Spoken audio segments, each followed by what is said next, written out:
Howdy everybody, and welcome to TTR's Weekly Wobblins. I, of course, am your kind of beloved overlord and brutal guy extraordinaire, DLBot 2016, which I'm employed by the flamboyant flyer Flutter guy 98. Coding! 満を持して。And the Spirit King, Hiiro. Whew.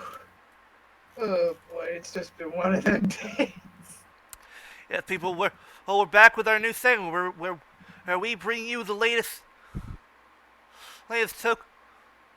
It's the the toku who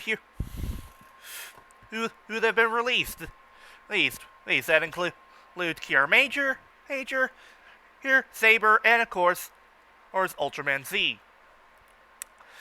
And with that in mind, say, it's superhero time. Superhero time starts now. Yes, it's superhero time. We start with Kamen Rider Saber episode 2, titled.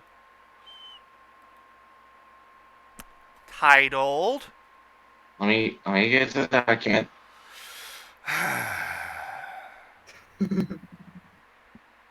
We're professionals. What we're professionals of, we'll get back to you on that. Yeah, exactly. We told you we were professionals. Who told you that? Oh, you did. I didn't. Yes, you did. You just said we're professionals or something. Water swordsman and a blue lion. Ah, yes. Anyway.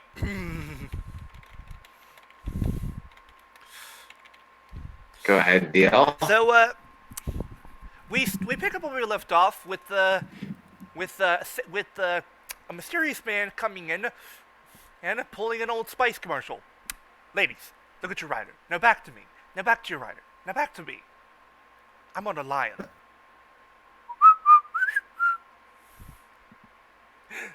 So we learned that this mysterious person and known as hang on, Rintaro Shindo. Apparently, we heard that in Japan it's good to not have your shoes on when you walk in. Though he does not realize the fact that riding a lion is just as bad. Yeah. Uh-huh.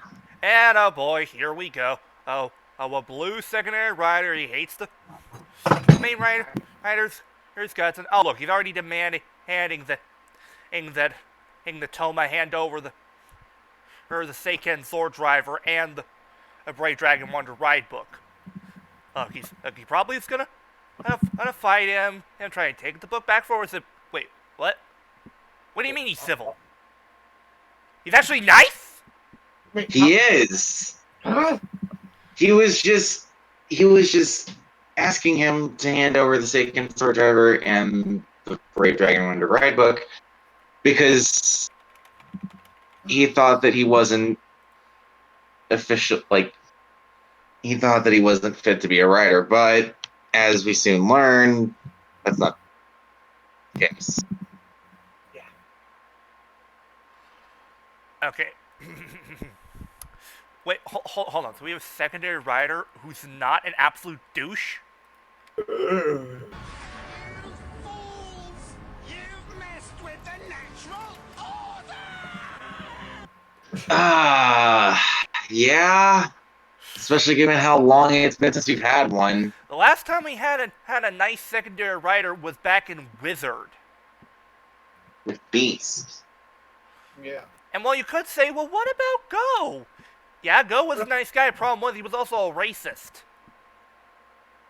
Uh-huh. Ahem. But essentially, we've seen it. But long story short, Rinsara gets a call from his boss and basically uses a Wonder Ride book to create a gate between Thomas, his bookstore, and his boss's his current base. And thus he asks Toma to come with him, leaving May behind, which is for the better. Yeah, people, if it's not obvious right now, we're not a fan of May. Hey, especially in this episode. Oh, she's just there, and at times she bogs down the plot whenever she shows up. She's somewhat like Akiko. She just gets in the way, and she's not even funny. And like the fact that she's trying to even, I don't know, force along a production of a book is a bad thing, people. Yeah. Anyway. So anyway, Rintaro brings Toma to his boss's base. He works for an organization known as the Sword of Logos. They're an organization that's in charge of keeping peace between the worlds and have been doing so for years. Mm-hmm. We soon get more information about the book that contained all the knowledge and such from Sophia, along with learning about the organization that they're fighting against, Megiddo, the monsters of the manuscripts. This scene was pretty nice. It gave us some pretty good backstory and some nice world building. Yeah, and I still love the name of these guys, Megiddo. It's just such an awesome name. I agree.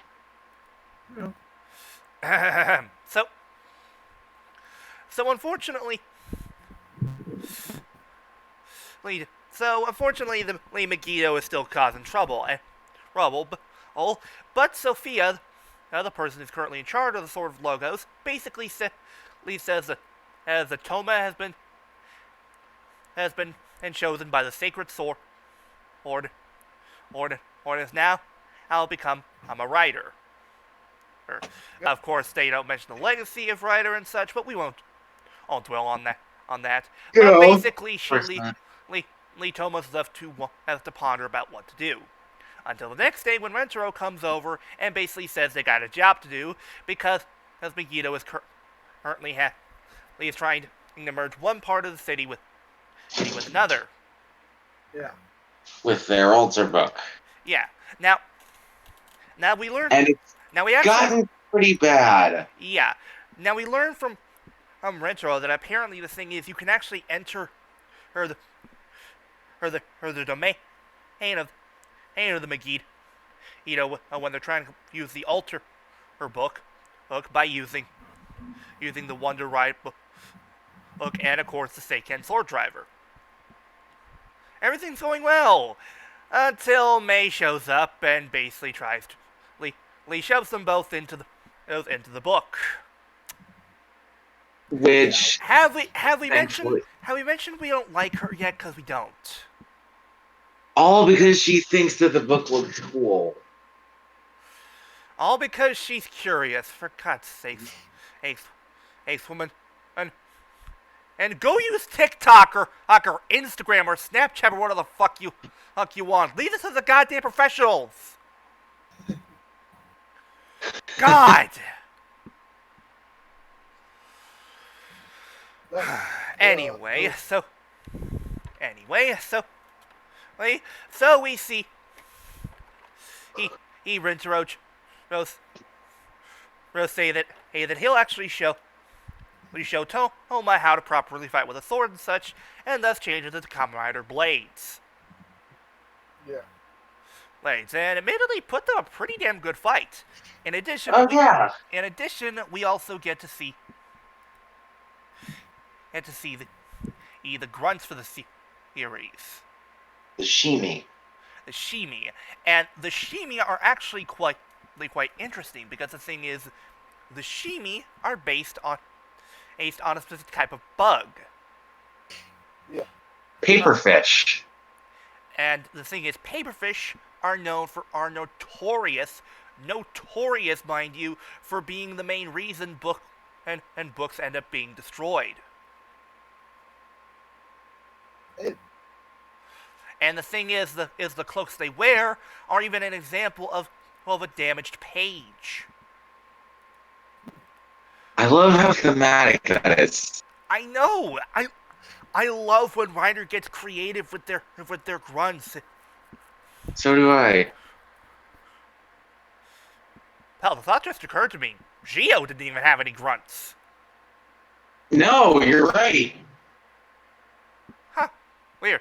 Anyway, so back to the fight. Alright, using Lion Senki's he's Lion Wonder attack. Yeah. I love that name. Rintaro manages to dispatch after the Shimi. Unfortunately, their work's not quite done yet because they also have to deal with the Ari Megiddo. Yep. Oh, and Anthony Megiddo that also can spit acid. And unfortunately, it's got a friend in the form of the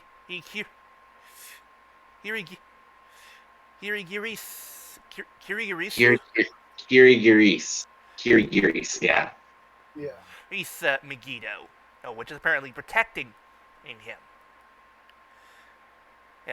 And okay, I think it does. Oh, right, I remember now. Now the Kirigiris Megiddo actually has the ability to create sound, a sound pulse emotion that basically disrupts both Toma and Rentero's abilities, also knocking out May. Good. Mm-hmm. Good. Stay that way. Anyway. So unfortunately, because of this, they have to retreat for now. And unfortunately, Sophia is, well, reluctant to have them go back because as the Ultra book is nearly complete. But Toma believes they can still stop it if they manage to defeat the Megiddo before the book's complete. And as a result of his determination, which is what they did for the Golem Megiddo in the last episode. As a result of all of this, Toma gets a new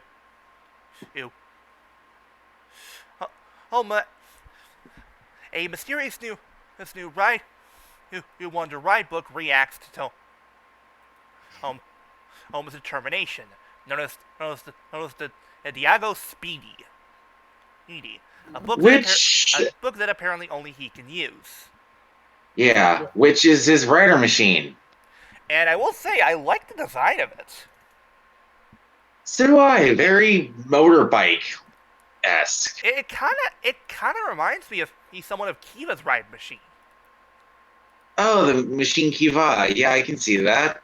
It's not really the same model, but it's designed similar enough. There's barely any armor on it. Mm-hmm. But we also see Toma and Rentaro arrive back in the Ultra Ride book. Okay, and that's when Rentaro reveals that he has his own little machine as well. The Ride Gantry car. The Ride Gantry car. Which it's nice to have an ATV for a rider machine. Not really an ATV, since it's it doesn't have 4 wheels. It only has 2. Fair enough.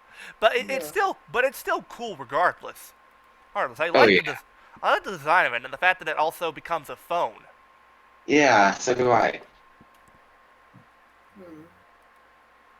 And I do like the cleverness of the ringtone. Gat ring. But yeah. since that's a pun. Yeah, so using their ride machine, and both Toma and Rentaro, who get an awesome transformation sequence together, by the way, which is really cool. Oh, they do. Cool. Yeah. The two of them ride through the city to track down the two Megiddo. Oh, with Toma, when they come across the grass, across the Kirigris, he's Megiddo. Toma mentions the story of the ant and the grasshopper, Yeah. which Flutter informed me is completely wrong. Oops. The thing was, the grasshopper did not protect the ant, and the thing was, the grasshopper actually asked the ant for food, but was refused. Oops. I'm gonna guess this is the children's version of that tale, because I know sometimes children's version of these stories tend to, tell things a little differently than how the actual book goes. Yeah, probably. Yeah, I can see that being a possibility, But yeah. even if it's an Aesop's fable. Anyway, so Toma decides to fight the Greece Megiddo while Rintaro tracks down the Ari Megiddo to finish things off, and he manages to do so, and using the shit, I forget what the attack's called. The Leo Cascade. Which is a badass rider kick. He manages to destroy Roy the Ari Megiddo. But the thing is, the Ari Megiddo has a little prize inside of it. The Jakunto Dominoki Wonder Ride book. Or Jack and the Beanstalk. I thought he was given Jack and the Beanstalk and he got Peter Fent to see stuff. No. It was from inside the. It was from the destroyed Megiddo. It was, yeah. But anyway, so Rintaro arrives to help Toma fight the Kirigris Megiddo.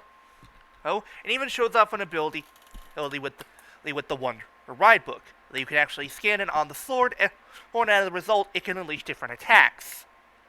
Yep. But Toma takes it the wrong way, and thus decides to combine the two items by placing both in the Seiken sword driver and achieving Volume 2. Becoming on Jakun. Which I'm still annoyed that Jakun doesn't get its own jingle. Like, even Peter Pan Deceased gets one, so why doesn't this one? Yeah, that's odd. Oh, well, they fix that with future releases. Anyway, so Maybe, yeah. So because of this power, where Toma is able to plant seeds and create a beanstalk for him to chase after the Kirigris Megiddo. Oh, and thankfully, And he plants. Yeah, and thankfully, due to the fact that he actually knows about the actual story that the Wonder Ride book is based on, he plants them in the ground. Yeah. And thus with Diago Speedy, he managed to chase down the Kirigris Megiddo. Oh, and using the Hiiro Gekiha, which is the flame dragon kicking break, he manages to easily destroy the Kirigris Megiddo. And obtains another ride book from inside of it. Peter Fantasista. Mm-hmm. Yeah. Which thankfully is not debuted in this episode, thank God. That's for next week. Yeah. Mm-hmm. So Toma and Rentaro arrive back at the bookshop, and Rentaro says that he'll mentor her Toma when he can call Rentaro-san. on, and May basically asks that he be part of this too, and she then tries to basically win When Rintaro over. Rentaro over with eclairs. Yeah. That's cheating. That's fucking cheating. It is. You should not be allowed to use sweets for evil like that. No, she isn't. Who's evil? Anyway,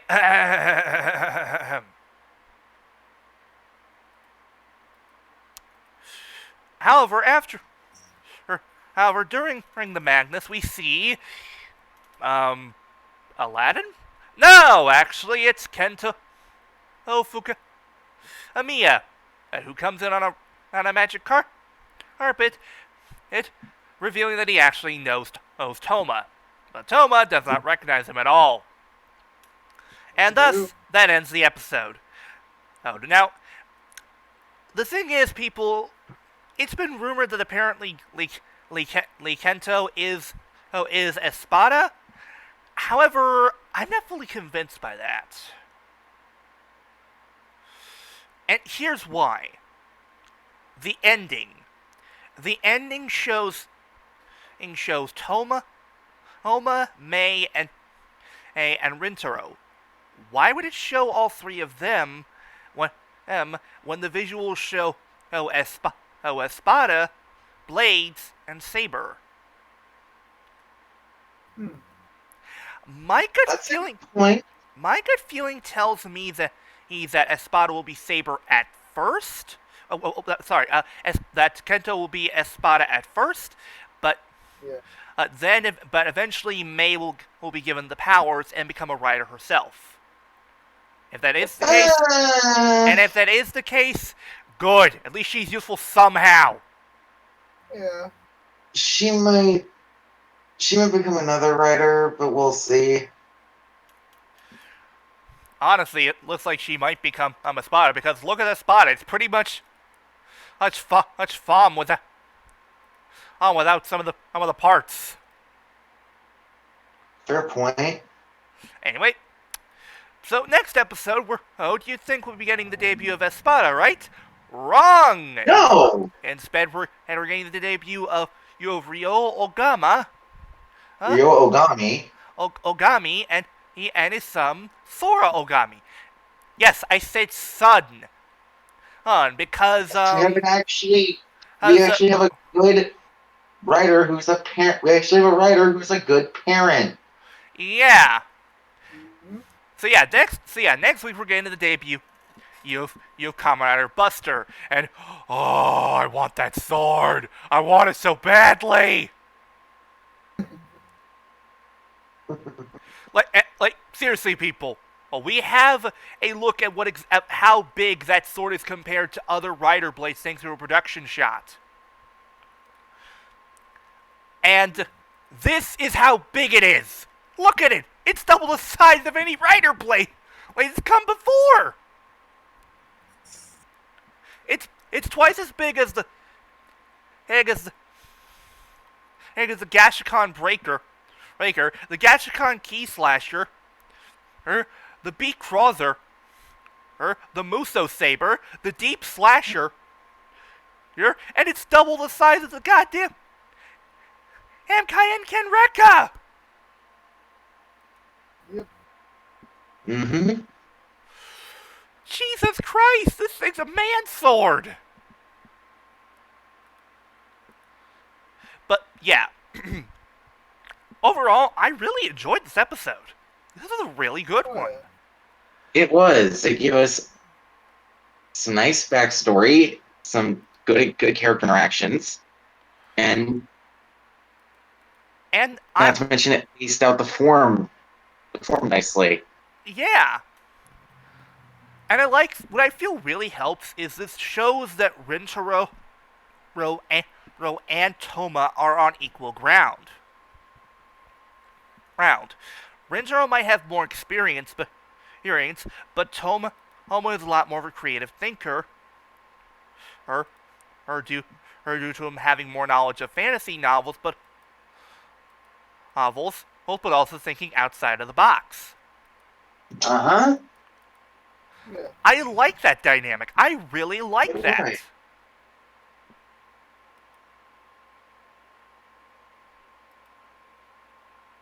But yeah, I give this episode a straight A. I give it an A as well. Well, I already really like Rintaro. He's very likable.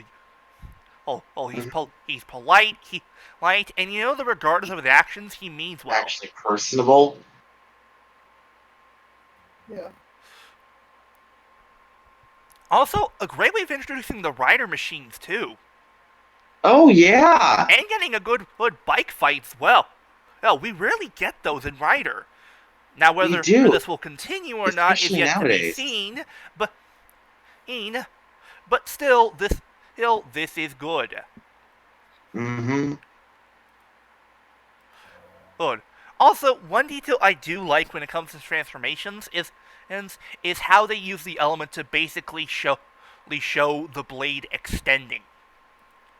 Like for the Kayenken Rekka, it shows like flames expanding into the full blade, or with the Suisei Ken Nagare, it's basically water expanding, and I That's like a very that. nice touch. And it's a great way Yeah. of managing to easily switch out the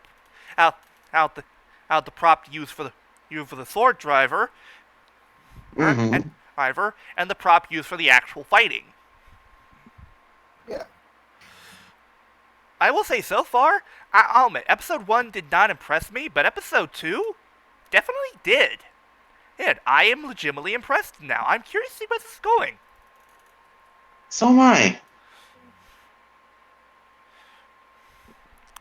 Also, bonus points for giving Toma some love giving Rintaro some love next episode, since he is going to be using Peter Fantasista. Yeah.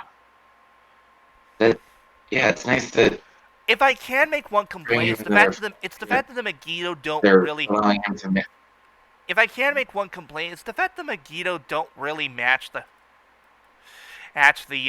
fairy tales they go with. The ant I could somewhat understand, but the grasshopper, the only thing that connects him to Peter Fantasista is the fact that he could fly. Yeah, that is a little odd, but here's Honestly, hoping that they connect the Megiddo better to the. I'm hoping that they do better with that in the future. Yeah, sure. Is it a nitpick? Yes, but I feel, when it comes to the series, that thematically matching the monster to the book it comes from is essential. Yeah. Make the Megiddo for Peter Fantasista like a Lost Boy styled monster or something like that. Ooh, that'd be nice, but yeah, here's hoping that they actually do that with the later Wonder Ride books. Yeah. Also, a special shout out to Story as his actor, her Robin Furua. Robin Furuya. Furuya, for paying attention and to overseas Rider fans. I'm curious to see what his character will do when he actually gets involved in the series. Since right now he's mostly in the background. Yeah. Mm-hmm.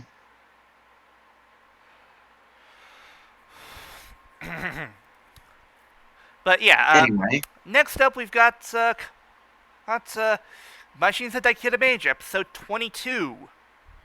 Yeah. are you prepared? Yeah, Are you prepared? The witch is here. the witch is there. Mm-hmm. Yeah. So we pick up from where we left off last time. I'm with Motorboat Basara, right? Mm-hmm. And what about Basara? Wrecking the city. Hey, though thankfully he has to rest for the time being, and using that opportunity, the Kiramagers managed to escape. But unfortunately, Right. the curse is now back in effect with Mabushina, meaning right now how they're low on time. Yeah. However, Murio has a plan to use the reverse Kanaima Stone to go back in time and help solve this mess. However, before you go and say, "Hey, time travel is bullshit," not quite, because the thing is that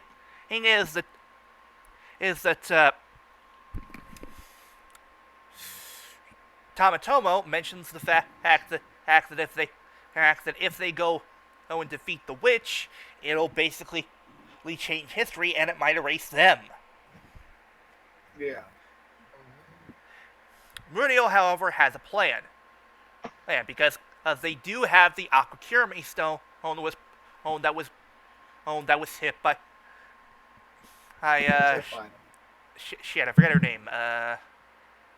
By Numajo. Yumajo. Numajo's venom. The plan is simple. Go back to the past, collect the sample of Numajo's venom and bring it back in the hopes of Murio being able to use that sample to reverse the effects of the poison. Yeah. Sorry about that, mascot. Unfortunately, the thing is while Takamichi could go, he can't, because he knows that right now, Gigan Driller is the best thing in the city. And the city has it defending itself, well... Due to the fact that the machine are injured. Well, not just that, though, but if anybody were to go with Takamichi, besides just him going, they're physically fucking as a backup. Yeah. Not to mention, they would also create a time paradox. Yeah. Pretty much. And Takamichi says the reason why is because of what Mabushina said, the thing about being everyone's hero. And he knows that if he doesn't protect the city, even if he went back to the past, has to fix it, Mabushina wouldn't smile, even if she was made better. Yeah.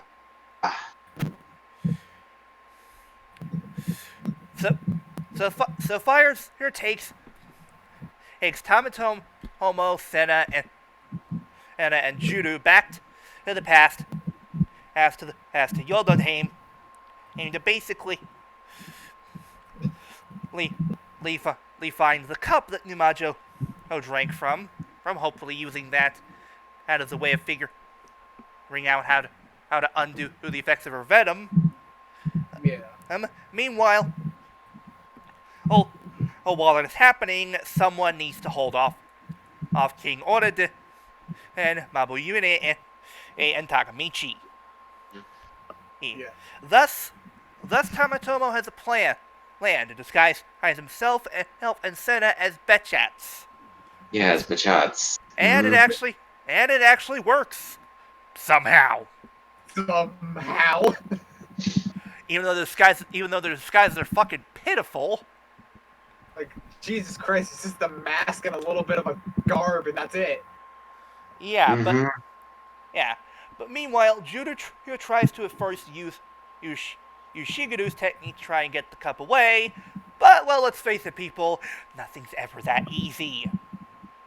Of course not. Never that easy.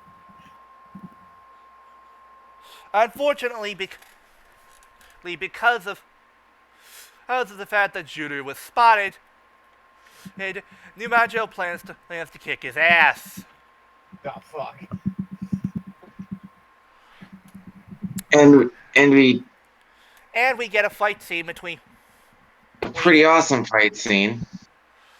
Yeah, it's a pretty awesome fight scene. Problem is, well, Numajo's still a shit.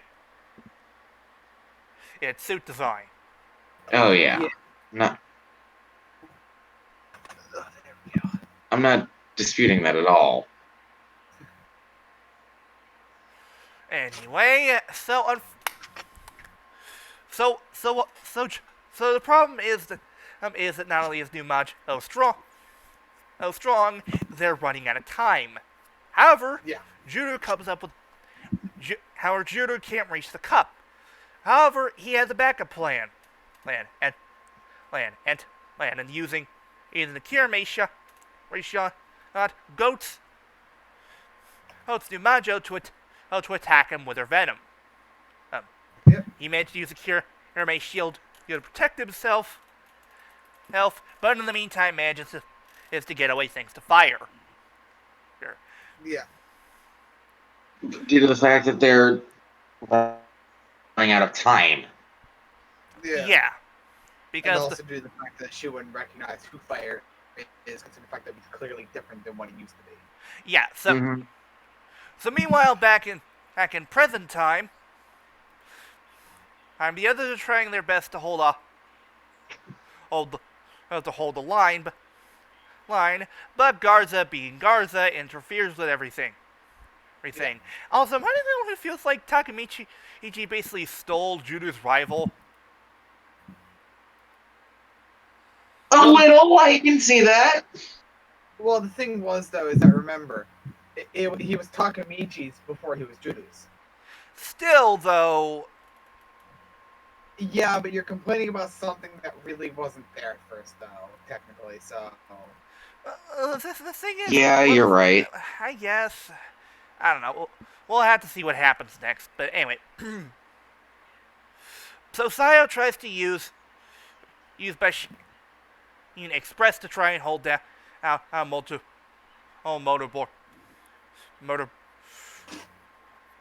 Basara, who managed to recover itself thanks to eating schools and schools of fish. Dear God. Dear Christ. As revealed through Sayo's Kirame vision. Yeah. Unfortunate thing is Basara is way too fast. Yeah. Way faster than she could ever hope to be in King Express. Takamichi tries to fight off using Gigan Driller, but unfortunately the thing is while Gigan Driller is still powerful, problem is It it's still doesn't. faster. Yeah. Monobo Buster is still faster, and thus Takamichi is beaten It down still doesn't work. until he's knocked out of Gigan Driller. Gigan Driller. However, just when all hope seems lost, the Aqua Kirame Stone arrives, helping just in time. And thus we learn what Judo's plan was. Since he couldn't get the cup, he basically managed to where Numajo basically spit her venom onto the Kirame sword. When he activated the Kirame shield. Which, It's clever move on Juru's part. Clever Yeah. bastard. There's even a scene involved where he's holding the sword. He's like, ugh. Yeah, apparently. Yeah. Yeah, apparently the venom smells pretty bad. It smells rank as hell. Which I'm Yeah. not surprised. Anyway.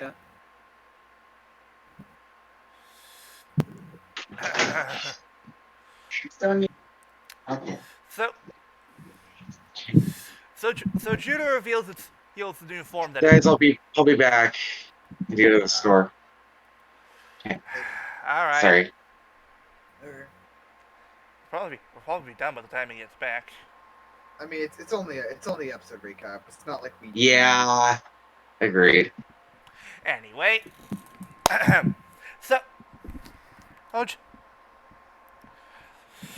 so with Judo managed to create the Aqua Kirame Stone a new body. Now dubbing it the Mashin Sentai. And I love this thing. You want to know why? Oh God. Because Oh no. it's a shark. It's a shark. It's a shark. I knew this was coming. Fucking knew it was coming. I still wasn't prepared for it.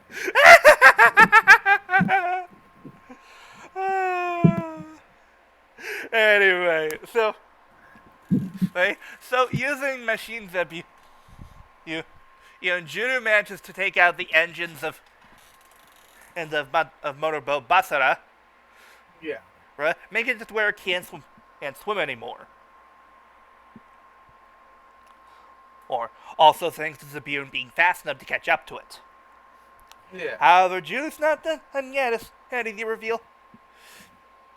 And he has another Kirame King moment where he has the idea of combining Machine Express with Machine Zabune, thus becoming King Express Zabune. Which, thank fuck, we finally got that mecha, because Jesus Christ, was it getting annoying just having to rely on Garza randomly showing up and saying, "Hey, just take my mecha." Yeah, I will say I will say at first I didn't like the design, but it's grown on me now. I like the shark fist that it has along with the cool propeller arm. Yeah, it's not a terrible looking mech. Is there things on it that could look better? God, yes. But we've seen worse. Yeah, I've seen way worse. So personally.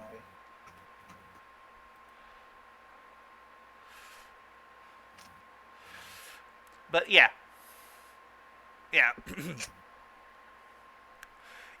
Using all of its attacks,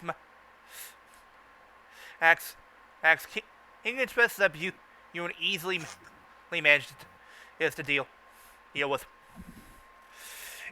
frickin' and Motobo Basara. First using the Jaws attack, the left hand screw, the Zabune Tornado Cutter, and then finishing off with a super attack known as Zabune Megalo Blaster, which I see what they did there with the name. Yeah. Because Megalodon is considered to be the biggest shark in the world, even though it's extinct, and it also has the word mega in it. So yeah, it makes sense. Yeah. Yeah. But yeah, Takamichi wakes up and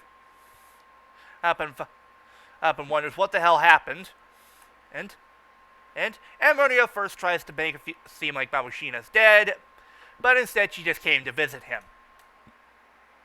Yeah, they don't outright state that the curse is gone, but with the way the stone is, it probably is. I'm gonna guess it's not fully gone, more temporarily nullified. Probably. It mostly, because it was mostly just a plot point. It was mostly just a temporary plot point, anyways. Yeah, but I have a feeling we haven't seen the last of the curse, because otherwise there'd be no fucking point to collecting the Kanaima stones. Well, there's probably other reasons why he wants to collect them besides helping Mabushina.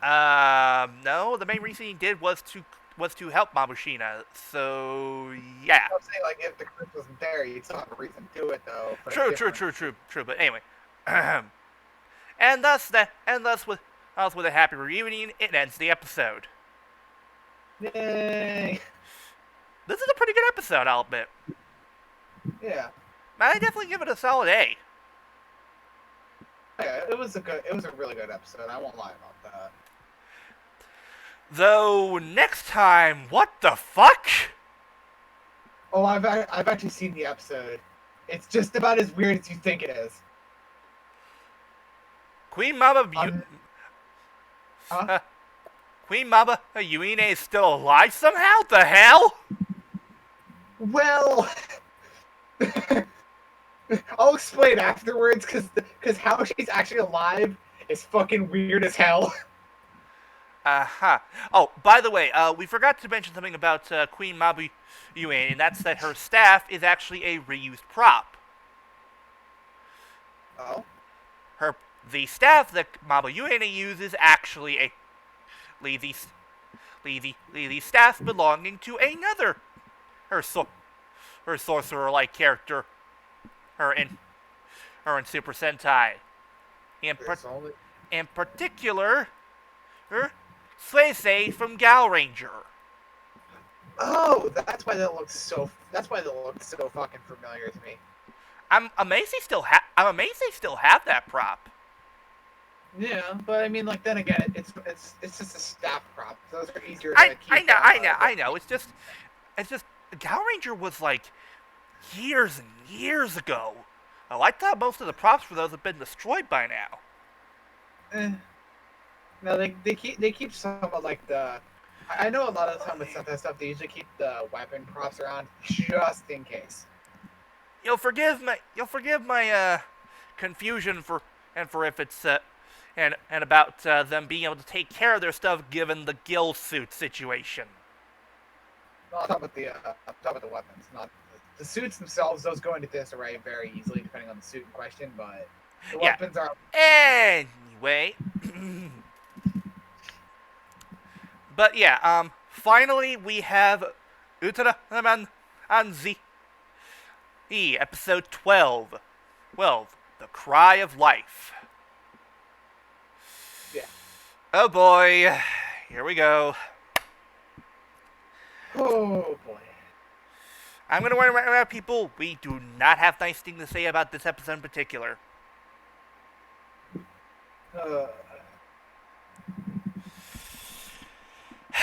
So, the episode starts off with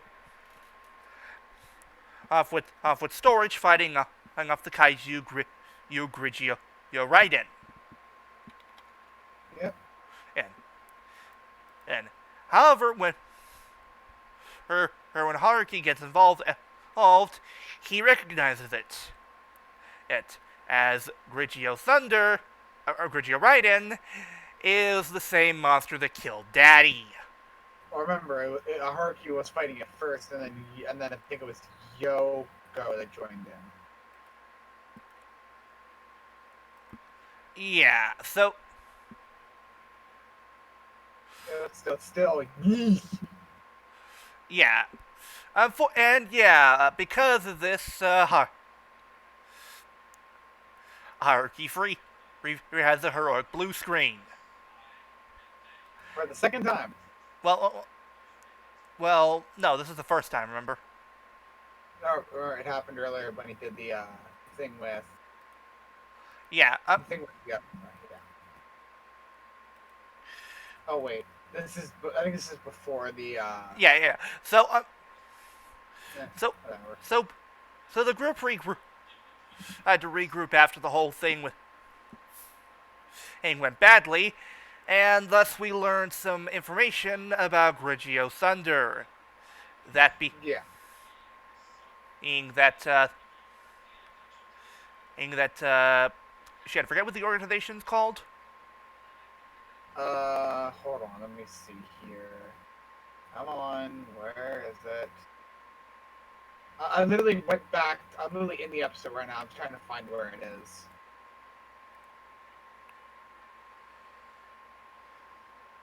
Where in the hell? Come on, tell me the organization name, please.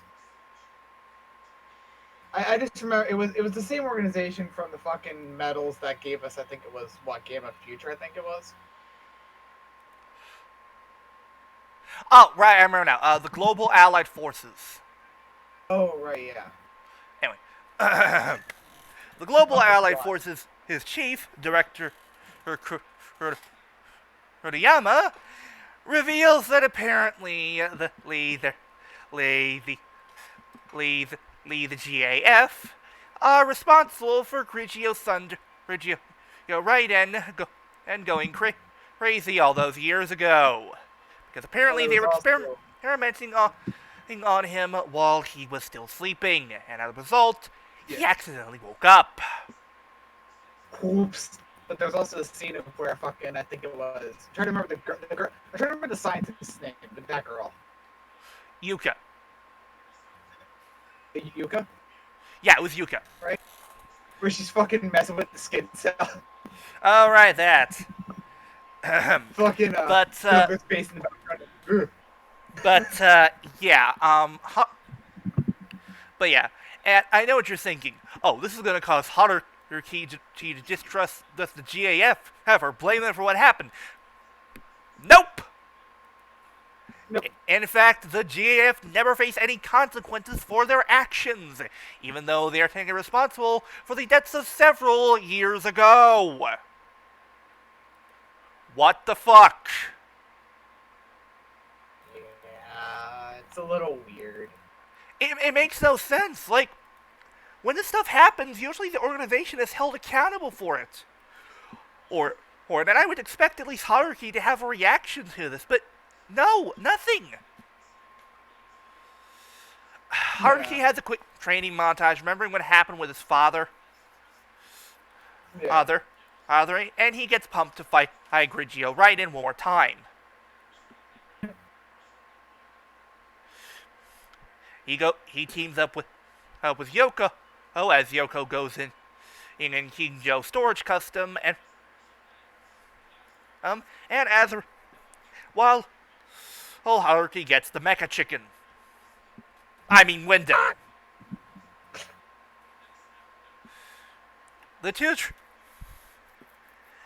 try and work together, but unfortunately, Grigio Raiden is too powerful, and he easily manages to defeat Wyndham, and chomping through it and absorbing the energy of it.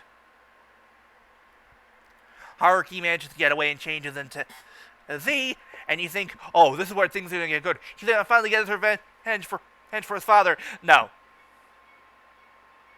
Yeah, no. Because Haruki has another heroic blue screen moment, causing Yoko to have to save his bacon. Which I don't see why he'd be having a. Oh! We actually see King Joe Storage Custom split into its different parts. So yeah, we'll be. Yeah, we get to see actually every single mode that the King Joe that version gives us. So. Yeah. In fact, let me check real quick. Tank mode. I'm trying to remember what the split mode is, but I think it's something. Aha! Here we go. Okay.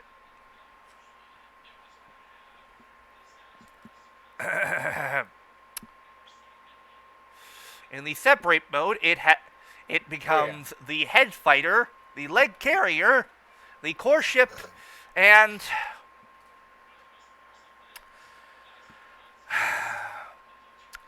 the breast tank.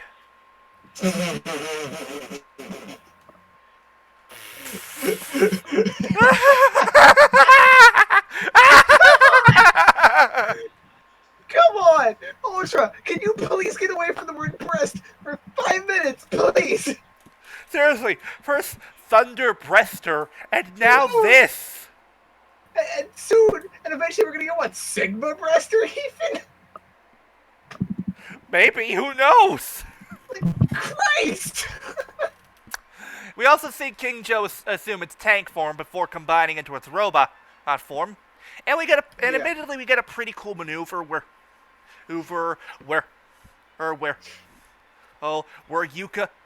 Yoko manages to split the King Joe Storage Custom into two halves, easily managing to get on top of it. It was its front half firing the Pedanium particle cannon and to destroy it.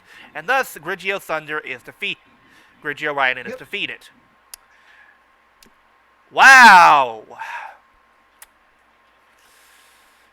So, all that build up to Haruki having his final showdown with it was all for nothing. Thanks for wasting our time! Don't worry, we'll get to this later. But unfortunately, because of what happened, and Max Z is mighty pissed with what happened, and with the whole thing of Grigio Raiden, and asks Haruki, quite frankly, what the fuck. Yeah. Anyway, so that ends the episode. Next episode, and I know what you're thinking. Oh, next episode we're gonna get something emotional and such. Given what happened, No. No, no.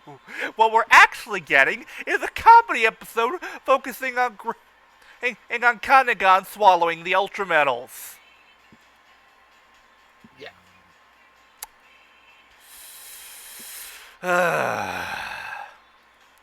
Yeah. Mood whiplash, anyone? Okay, let's talk about this. On one hand, I am all for giving and giving Yoko a badass moment, and I'm all for showing off King Joe's storage custom. But this kill really should have been Haruki's. There was all this Yeah. build up to it. Yeah, if not just his, maybe shouldn't have been just his kill because he still should have had the blue screen a little bit. But Yoko should have snapped him out of it. So like, hey, let's finish this or something like that. Yeah, it really feels This like is that's so- what they were going with, but for some reason they decided to go with something else at the last minute. Like, look, I Yeah. understand that they had to promote King Joe's storage custom. I understand that, but I don't feel it. That it should have sacrificed a good character moment for the sake of selling a new toy. And not just that though, but you didn't have to fucking show every form of King Joe storage custom in that single episode. Yeah, I'm all for showing the King Joe storage custom of the capable machine, but it felt like it was insistent upon us seeing how cool it was.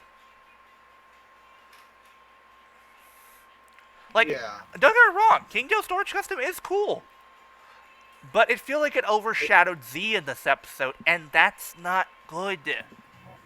Yeah, you're kind of taking from this other person just to make one thing better. If you ask me, while the blue screen was good, I feel what we should have had was a rage moment.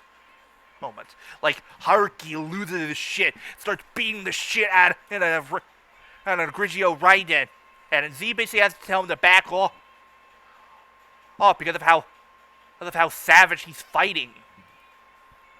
And, like, this is the monster that killed his father, or we should see some anger from him. Yeah, my understanding should be. I understand, and fear is crucial, yes, but anger is also important as well. This thing took away his father from him. And plus, this could have provided an entirely different reason for why the Belial medal even eventually gets in its hands. Yeah, because the thing is, Belial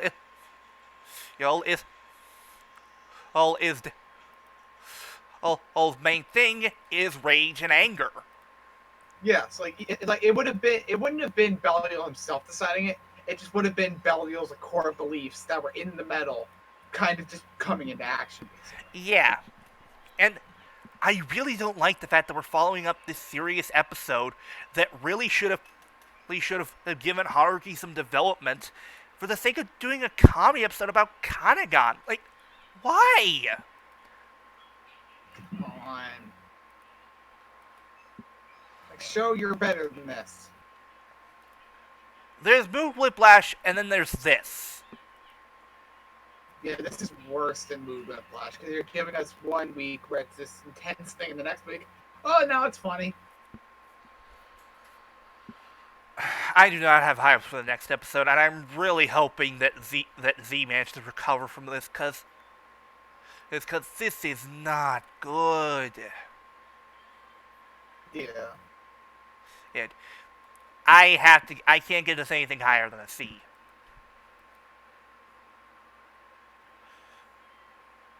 The only thing that prevents it from getting a D is King Joe Storage Custom.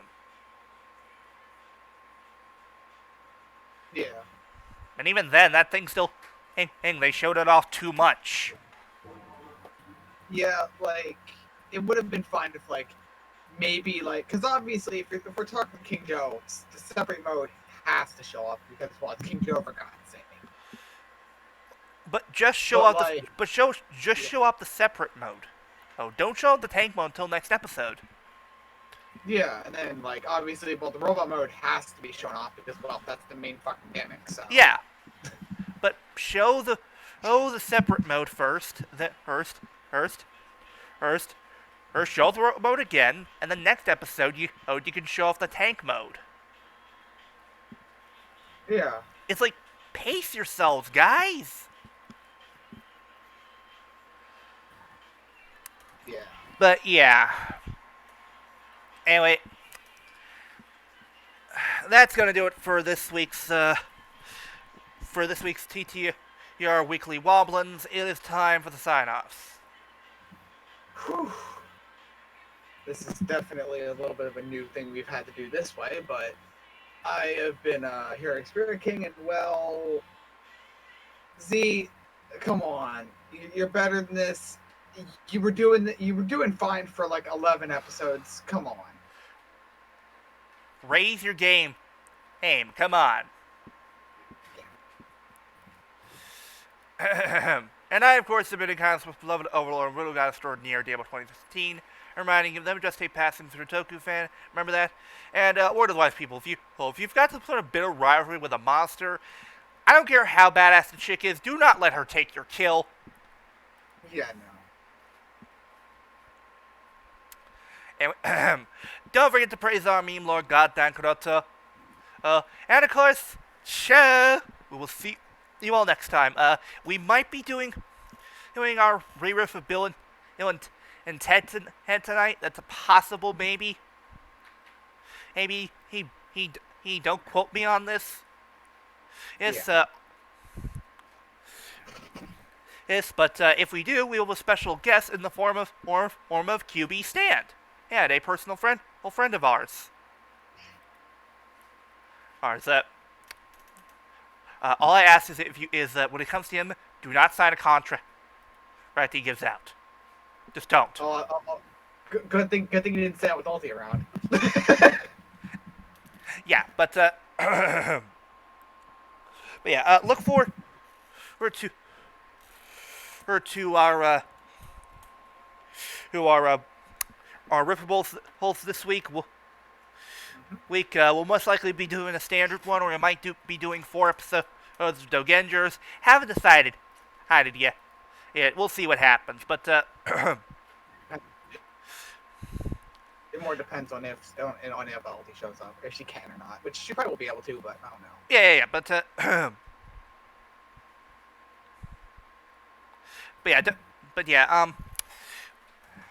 yeah.